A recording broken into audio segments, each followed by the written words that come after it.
Ladies and gentlemen, what is going on? It is Preacher, and recently the topic has come up about Antorus, the raid that is imposing upon us, and hopefully, is it going to be better or worse than the Tomb of Sargeras? And it's a topic that's not been covered a great deal. We're starting to see some effects of this, mainly because so few people are actually getting to try out the Mythic Tomb, and in my opinion, normal and heroic Tomb is actually really good. I enjoy it immensely, even to this day, is running alts through there and having fun in there, and generally I consider it to be quite a good raid. But Mythic's a different story this time round, and with so few people doing it, this leads to context issues, because obviously if you're not taking part in it, you're kind of looking in from the outside, and you're trying to draw assertions, but you've never actually experienced it, and you're not really sure what the big differences are, although you're kind of trying to figure it out from maybe a stream. And we're at a point where we are months into this raid, yet only 43 or 42 guilds, as I'm recording this, have managed to clear the dungeon, which is an incredibly low amount. Very, very low indeed.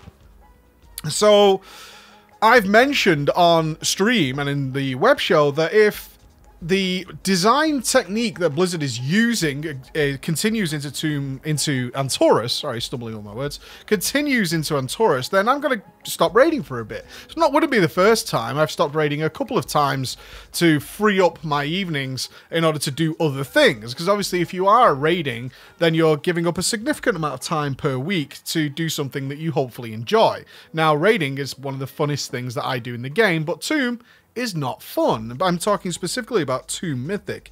Now, some people wanted some clarification on this, and I've been reading through a lot of things today. And what's not helping this discussion is a lot of people who are pretending they raid Mythic and passing comment on it, which is kind of funny because you can clearly see the guys who haven't done it writing massive essays about what they think about Mythic, but it's all massively incorrect, and it's very, very obvious. I'm just going to point out, if those guys or any of you out there like to pretend you're a Mythic raider, it stands out a mile to anybody who's actually done it. But it's cool that you want to take part in the conversation. You don't need to pretend you've been there, because you really look a little bit silly. And also those guys who just generally hate on Mythic raiding for whatever reason they might have. I mean, that's none of my business, but that's not why I'm here today. So let's talk about it a little bit. I feel that this can't squarely be placed, the things we're about to talk about, on Blizzard's doorstep. I don't think that's fair. I think at the moment we're kind of in an immovable object and unstoppable force situation that Blizzard is trying desperately to counter the resources that players are coming up with in order to make a sufficiently difficult raid. One of these definitely has to be looked at as weak auras. It's an incredibly powerful tool, and as we've seen, and we did see very clearly in the Nighthold, Blizzard went out of their way to try and disable some of the functionality that weak auras was offering raid guilds, because it's causing problems for them on the design side. So what do I mean by that, if you're not sure? When Blizzard comes to design a raid, they have to take into account what tools the players are going to have to help them get through it. Traditionally, and even up until, I would say, Tomb of Sargeras, but some might say even earlier, a boss mod was more than enough. I killed everything besides Star Augur without using a weak aura, and the weak aura was kind of pushed on us and then it was disabled, but I preferred the non-weak aura'd way of dealing with it. I thought it was totally fine, I didn't have an issue with it. So for me, I could say up until Tomb of Sargeras that everything was nice and easily doable by just having a boss mod. By having bigwigs or deadly boss mods was more than enough. I can't say that anymore. I really can't say that anymore. Certainly once you hit like 5, Mistress Zazine in particular on Mistress, it then really reaches the point where that is no longer enough. And obviously with Blizzard going out of their way to break the particular weak aura on Star Augur as they did, Blizzard is very, very aware of the power of add-ons like weak auras and the player's ability to code things into the game to make mechanics easier. So when you're designing an encounter and trying to make it of a sufficient difficulty and a sufficient challenge, they obviously have to bear in mind, it's like, okay, when we're designing this mechanic, what are the players going to do to counter it? So Blizzard obviously has some intention of how this should be countered. So we can look at, say, Mistress Zazine or the Maiden, and we can say things like, well, we don't want to add more Hydra shots, right? Hydra shots on Mistress Zazine, which are 3 and up when you reach heroic level. There's 3 of them. But we do want to make this mechanic more punishing for people not bothering to get into it. So what we actually want to do is try and find a way for the raid to evenly distribute itself. It doesn't have to be perfect, and it isn't perfect even to this day, so that pretty much the entire raid is evenly soaking this mechanic. And if they don't do that, then somebody will die. So we want to leave some leeway because, of course, it won't be exact. However, we're pretty sure the guys are going to be able to come up with probably a weak aura. I use weak auras as it's the primary usage. I have no personal issue with weak auras. There's a bants going around because I still use Tell Me When, but I also use weak auras for raiding. Where they know that not only will the players have a timer, which a boss mod would provide for a Hydra shot, but on top of that, they'll have a weak aura which will automatically assign people to the 4 Hydra shots that are going to be put out in Mythic difficulty, so it is perfectly balanced. Right? So it is perfectly balanced. And then Blizzard has to counter that, and this is where I'm talking about the unstoppable force and immovable object issue, is Blizzard knows the players are going to do that. So if that's what's going to happen, Blizzard then needs to make that mechanic far more punishing than what it ordinarily would be, because they know that if they don't, then it's a non-issue. And therefore the challenge presented by this mechanic is no longer present. If we look again at Maiden, so on Maiden Mythic, you cannot let any of the orbs reach the other side of the room, not a single one. And as you know, the orbs come in various colors of green and yellow, and you have to make sure that every single orb is soaked, otherwise you're going to be in serious trouble. So the idea, probably when designing that fight, is that during the fight, players are going to have to deal with this idea of assigning out who's going to stand where.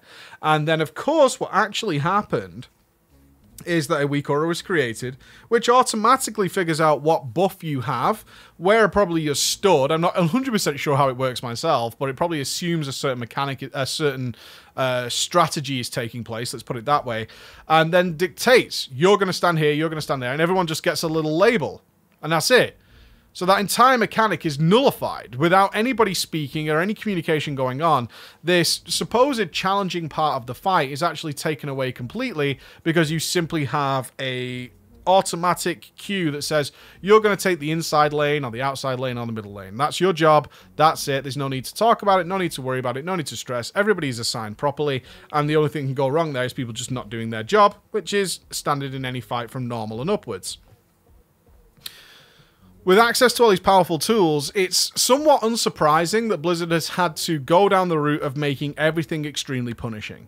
And that is the route they have taken since around Helya and TOV, and certainly towards the latter half of the Nighthold, excluding Gul'dan, I would like to point out here. Gul'dan is the exception to this.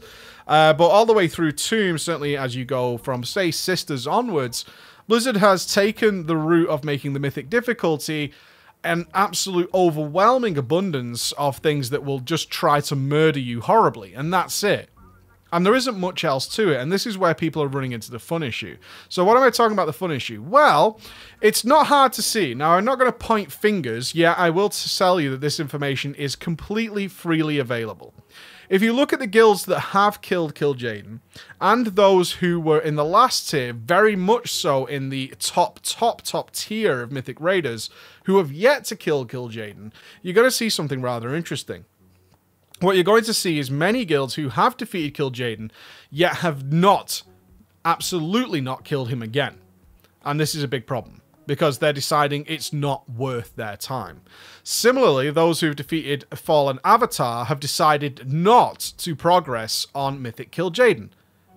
They've decided not to. Not that they couldn't do it, but they've decided it is in the best interests of their guild to not do that content. Which, as a raid guild, is pretty absurd that we have reached this point. So, how have we got there? Well, for a number of reasons. One, it's always nice to see, and I think a lot of kind of angry people throw this in the faces, like, well, Mythic raiding is supposed to be about the challenge, right? Yeah, for a lot of people, sure. But not for everybody, and why would you tar everybody with the same brush? There is certainly the component that it is absolutely not worthwhile for any items or any reward. There is no worthwhile benefit for doing that. If you could compare something like 600 wipes to Mythic Kil'jaeden, which is an average at best, to clearing the heroic version in an hour, there's no comparison there. There is no comparison at all. Similarly with Fallen Avatar. And again, this information is freely available as you'll look at some guilds who are farming Mythic Kill Jaden, and those of them who are posting their logs publicly, you can see that between kill on their first kill and their second kill and third kill is something like 90 to 100 extra wipes to get that repeat kill. Now, in the eyes of many, is it worth overcoming this for potentially an upgrade, or an upgrade that I can simply get? Certainly if you've already defeated the challenge. So this takes that part out of it, about whether or not it's worth the challenge. They've overcome the challenge. But after that, it's no longer worthwhile. And many guilds have decided just not to bother. There is no reason to try and put our players through the stress of having to deal with these overwhelmingly punishing mechanics for even basic simple errors like being a couple of yards out of place, and certainly RNG, which we'll talk about in a minute, that you simply cannot outplay, which is something that a lot of people who haven't actually tried Mythic raiding will not know about. There are many mechanics that they can't outplay. So what we have here is a situation where there is progress to be had, challenges to be overcome, yet the question of is it worthwhile is being raised a lot at this point, particularly with Antorus now coming at some point, and more experienced. And I would like to say this, I think it's the more experienced raid guilds are saying, is it worthwhile for us to do this? Or is it going to be more damaging to our raid team to actually try and push them through it? Now, if you think about it this way, Mistress Azine is a difficult boss, yet it has been nerfed a number of times and can now be overcome. Maiden is not a particularly difficult fight, but it is extremely criminally punishing for even the slightest error. And then you enter into the world of Fallen Avatar and Mythic Kill Jaden. Now, Mythic Kill Jaden, as I say, is an average 600 wipes. Some guilds are taking 600 wipes there. And then Fallen Avatar, although he has been nerfed a number of times, sort of. Now, I think I need to clear this up. If anybody was raiding Fallen Avatar when, I believe it was a week ago, they were changing that boss while we were in there. Like, the boss was being changed design-wise while we were still in there. And this is months after the release of this boss, is that it's still being tweaked and changed and modified while we're actually doing in-between pulls. We're seeing the boss being altered, which is a very, very, very odd, and I have never heard of that situation happening in my entire life outside of the first few pulls. Quite normal if you're on the cutting edge to see things like that happen. That's not that strange. There's videos out there of it occurring.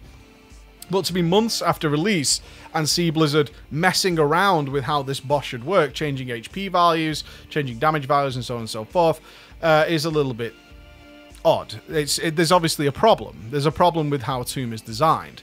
And these problems were highlighted by guilds like Exorcist when they made their big posts about how did we arrive at this point where it seems to us like you've not tested this at all, because the things you're throwing at us are absolutely undefeatable. We can't outplay them. And these mechanics still kind of exist today. One of the issues with Fallen Avatar that I think most people see from streams is the first phase, which is actually very controllable, certainly now. It's actually very, very controllable. Unfortunately, phase 2 still suffers from a massive, massive problem that can't be outplayed. It can't be beaten. And as someone who has been progressing on phase 2 of Fallen Avatar recently, I can tell you, it just sucks. It's not fun in the least. And these involve things like having to soak meteors, we will talk about soaking shortly, while simultaneously having a tornado, which will pretty much instantly kill you, going directly over where you're supposed to be soaking a meteor. So you're left between a rock and a hard place. I either do not soak this, and as a mage, guess what? This is my job. As a mage, I have to stand here in this one particular place, yet I'm going to die either way, or I'm definitely going to kill my entire raid, and then I'm certainly not going to kill the boss, or we're not going to kill the boss, because this might happen a couple of times, and we just simply do not have the damage to defeat everything else that's going on in the fight at this time. And you're completely at the hands of the dice. Despite playing perfectly or doing well in a different part of the fight, the second part of the fight could just screw you up. And it's also, and I think this is important to mention, this is not the first time this has occurred in Tomb of Sargeras. In fact, Mistress Azine, in her second version, after she was nerfed following the first week, suffered from this problem for quite a while. Is that you could do extremely well and play perfectly, yet there is this problem that Tomb suffers from, which is overlapping mechanics, which could mean that in phase 3, there is one particular point where you were just hoping You were just hoping that a certain combination of things didn't happen, and that combination of things could happen regularly. And if it did happen, the only viable way that seemed to possibly be able to not wipe you was to come up with some Warlock portal shenanigans in order to try and outplay this, or simply suicide a large portion of your raid down to RNG. There's nothing else you could do about it. There's simply no way you could do something about that problem. Now, I'm hoping this applies some context to what's going on here, and why players are a little bit angry at how Tomb is playing out in Mythic, and why we're hoping it doesn't happen in Antorus and Blizzard changes their mind. Now, how they're going to go about that, I don't know. One other thing that we're definitely hoping for in Antorus is that the design team sorts their stuff out. So as we know, with the abundance of content that Blizzard is throwing out there, is that they're dividing content up into separate teams and then kind of gluing it back together at the back end. This was confirmed by Watcher quite recently in an interview. So what I'm saying here is that the 9 bosses in Tomb, 3 of them are going to one team, 3 of them are going to another, and 3 of them are going to another team, right? That's just the basic example of what's happening. And then when those teams have designed their 3 bosses, they're then gluing the raid back together to form a 9-boss raid. Now, you can imagine from a business perspective, when you're sending off 3 teams to design some bosses, you're giving them a brief. There's a breakdown of what kind of things they want to see happening. And I believe this is what has led to this soaking issue. Immunities have always been a big problem for Blizzard, but it wasn't such a problem so regular that they had to do something about it. The issue is with immunities is that you can bypass certain challenging part of the encounters, and that means that a guild that has access to immunities, or generally has a lot of immunities, will be able to have a much easier time than intended on bosses, and that's not what Blizzard wants. So it seems pretty clear to me that part of the design brief, this description of what they expected that was sent out to the teams, probably contained something like this. We know that the raids have access to various immunities, be it ice blocks, shields, cloak of shadows, whatever it might be. So what we need to do, instead of hoping they don't use them, is force them to use them. And the best way to do that is to force soaking on them. If we know 100% that these soaks and these immunities are going to be used as part of the fight, then they're not going to be used somewhere else in the fight where we don't want them to use it. That kind of makes logical sense when you think about it that way. The best way of countering this ability is not to remove it or come up with some sort of damage that bypasses immunities. Instead, let's force them to use it as part of the fight so they can coordinate it, and then we know for sure they're not going to use it elsewhere. Right? That totally makes sense to me. Now, if you send that brief out to various teams, the obvious way of dealing with this is with soaks. Now, Tomb of Soakerus is kind of a meme at this point, but again, with the very, very few people who have stuck it out since the collapse of a lot of guilds in Nighthold, because you've got to remember, we are now in a post-Nighthold era, and a lot of guilds died in Nighthold. A lot of guilds died in Nighthold. So we're in that post-era. In Tomb, those who have survived that, and are continuing on through Tomb and hoping to have a better time, what they're starting to see is this ridiculous trend of the soaking mechanic. And now, just to clarify it, because the soaking exists in normal, as it does in LFR for many bosses. However, once you start turning it up, it gets worse. And this is where a lot of people don't appreciate just how overused this mechanic is, and why it's not just a meme to a lot of guilds, it's actually just incredibly frustrating. So if we look at an example like, let's start the first boss, let's look at Goroth. Goroth Mythic, the extra mechanic they added for Goroth Mythic was the same mechanic that they added for Heroic Avatar. So when Avatar went from normal to Heroic, they added a soak. 3 pools that needed the raid to stand in them, so they would soak the damage, right? Or it wipes the raid, the classic thing that Blizzard does now. So when we walked into Goroth and pulled it for the first time, what should appear on the floor? We get 3 large pools that needed the raid to stand in them and distribute the damage, otherwise it'd spawn an Infernal, which would pretty much wipe the raid. The exact same mechanic. So already you're thinking, what? You just used this mechanic as the extra mechanic for Heroic. Like, we literally just dealt with this a couple of bosses ago. Like 2 bosses ago, we had exactly the same addition, and you're now reusing it again in an identical fashion 2 bosses later. Okay, fine. Demonic Inquisition, frankly, did not get another soak. Haha. Hajatan always contained a soak. Sisters of the Moon, they decide not to go with a soak. They used the already existing soaking mechanic, which is, of course, the incorporeal shot.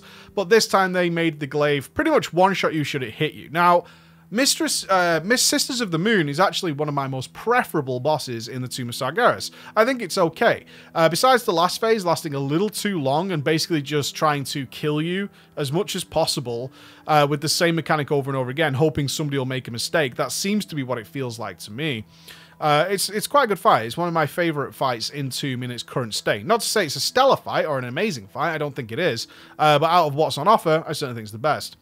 For Desolate Host, they changed the already existing soaking mechanic of the spear to now be something that needs an immunity, or an extremely powerful cooldown. So they just turned the intensity of the soaking up, combined with the soaking that already exists in the final phase when the boss actually appears. And if you're an LFR raider, there is actually another boss that appears at 30% that you guys don't get to see, and that requires soaking, shockingly. Maiden Mythic. What did they add? They added another soak, a soak that happens every 7 seconds, I believe it is, or 8 seconds. They added yet another soak, a pool that will appear on the floor. You have to stand in it, soak it, and move back out again. And you have to pick the color. So yellow orbs, soaked by yellow people. Green orbs, soaked by green people. That's all they added, pretty much, besides the orb thing. That was it, just another soak that was added. For Fallen Avatar, they added 2 more soaks. So let's think about Fallen Avatar for a second. From normal to heroic, they added 1 extra soak, which was 3 soaks in and of itself. And then when we got to Mythic, they added yet another soak, 2 of them this time. So there is 6 soaks going on in phase 1. Yes, 7 if we include the Maiden herself. But 6 individual soaks going on regularly in Maiden Mythic in phase 1. And then in phase 2, I mentioned earlier, they added meteors, which also needed to be soaked in phase 2, adding a total of another 2 extra soaking mechanics to that fight. So you can clearly see that at the Mythic level, it absolutely became ridiculous, almost to the point of comedy, as to why they did this. So we're really hoping in Antorus that design team comes together to say, hey, this is no good. And whether or not they realize this, hey, you know, we've got something like 13 or 14 or 15 soaking mechanics going on in a 9-boss raid. We're also destroying shields a hell of a lot, right? We're destroying shields a hell of a lot. Do we need to do that? We destroy them on Maiden. We destroy... Where else do we destroy shields? I don't want to say. Sisters of the Moon, we do it there as well. The same sort of mechanic being reused. Maybe we need to reevaluate how we do this. But it has been addressed by watchers, so hopefully that won't go on. But again, I wanted to apply some context as to what this looks like from the Mythic Raid standpoint. The mechanics they've added are not fun. And this is my biggest issue with it. They're not fun. I have no issue with challenge. In fact, what I ideally want, and I think most of us ideally want, is extremely challenging and fun at the same time. That's what we want in an ideal world. Unfortunately, we've not been given that this time round. And I think a lot of people are starting to go, this isn't worth, not just from a loot perspective or a challenge perspective, just because these things aren't fun to deal with. I'm not having fun here. And if we look at previous raids, they always tried to make it challenging while adding fun. Let's use some examples from Worlds of Draenor. If we look at things like Beastlord Darmak, we had tons of things going on where we could pop fires, people getting impaled on spears. It's kind of funny. We can break them out if needs be. It's not a raid wiping scenario that if that happens. There's lots of dogs and animals and there's fire patches everywhere. Blackhand, we're fighting explosives. We're also falling through the floor. We're dealing with bleeding tanks running around all over the place. Very silly fight. Constructs, we got somebody running around in a giant robot. Hans and Franz has hilarious voice and you all get trampled by a stamp, but you can all move together. It's kind of fun. If we look at Chromok, where we've got all different hands and pillars and all getting grabbed and then having to do mad AoE to get out of it, right? So we've got all these things going on that these fights are difficult. If we look at Thromgar, we're getting attacked by trains, for Christ's sake. And I would say Thromgar is one of the most boring fights there. Yet we're just being attacked by trains running past us. And Blast Furnace, which I rate as one of my best bosses, Blast Furnace was a tremendous fight.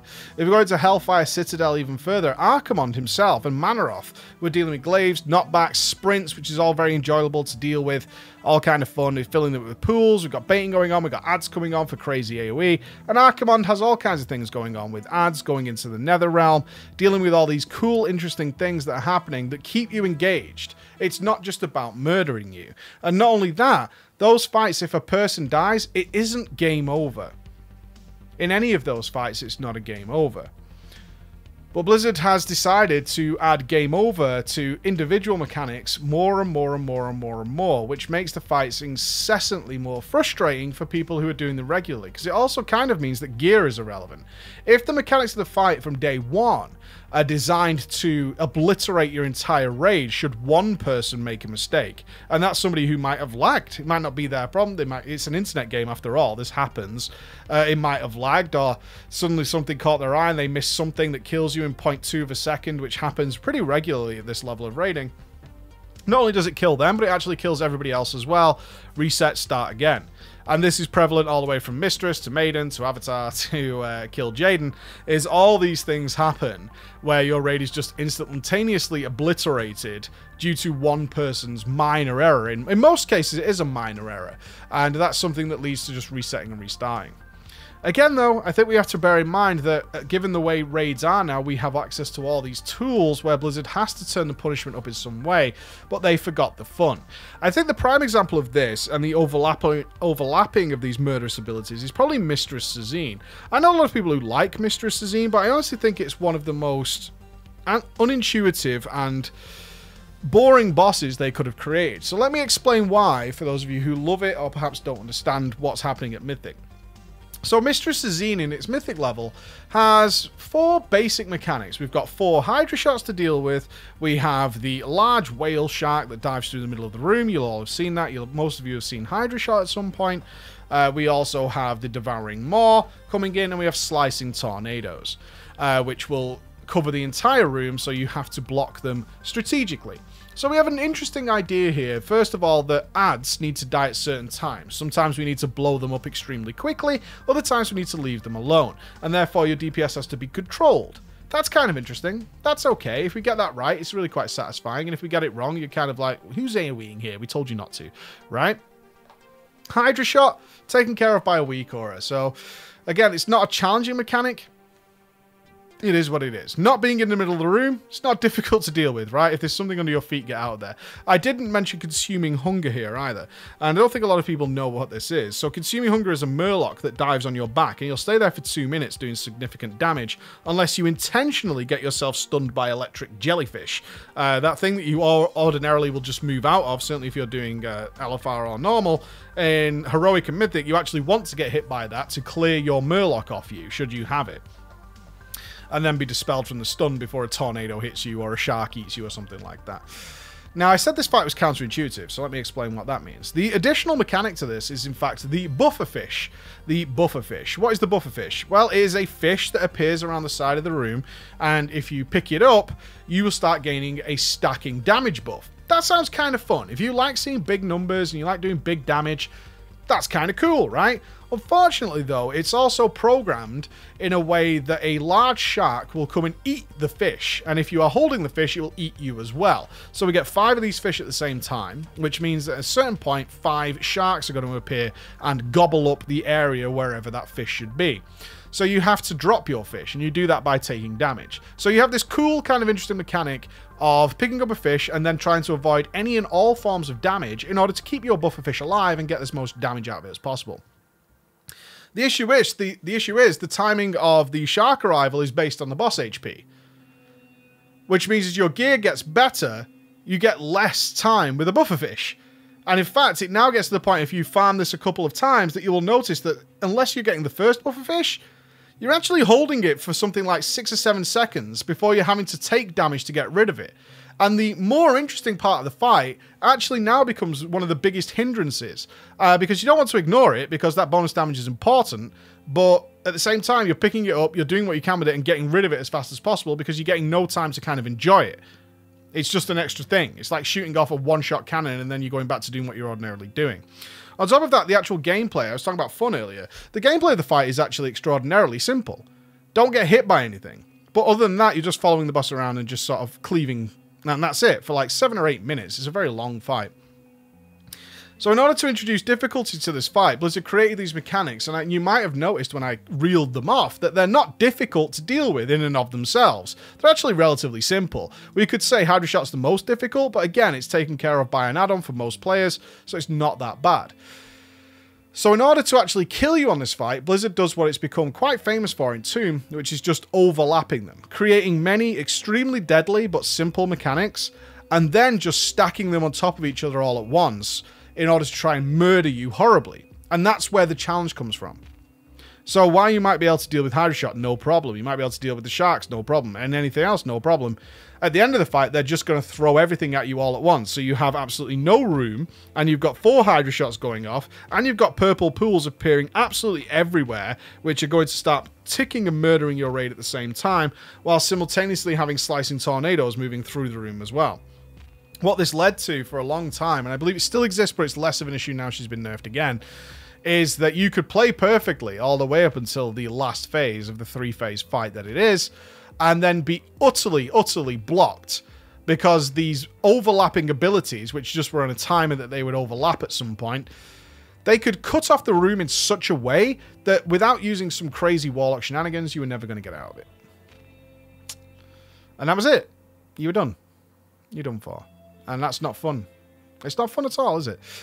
So I hope I'll give you some context to this, and why in Antorus we're kind of hoping they remember, because Blizzard is capable of this. Gul'dan was a very fun fight, in my opinion. It didn't have any of these issues. There were no crazy, crazy one-shot mechanics that weren't one person's mistake was going to screw you up. Perhaps you could say something like the Night Orb fellow, if he made a mistake, but that's down to, you can even call help for help on that. Like, if the damage is low, the rest of the raid can help out in some way.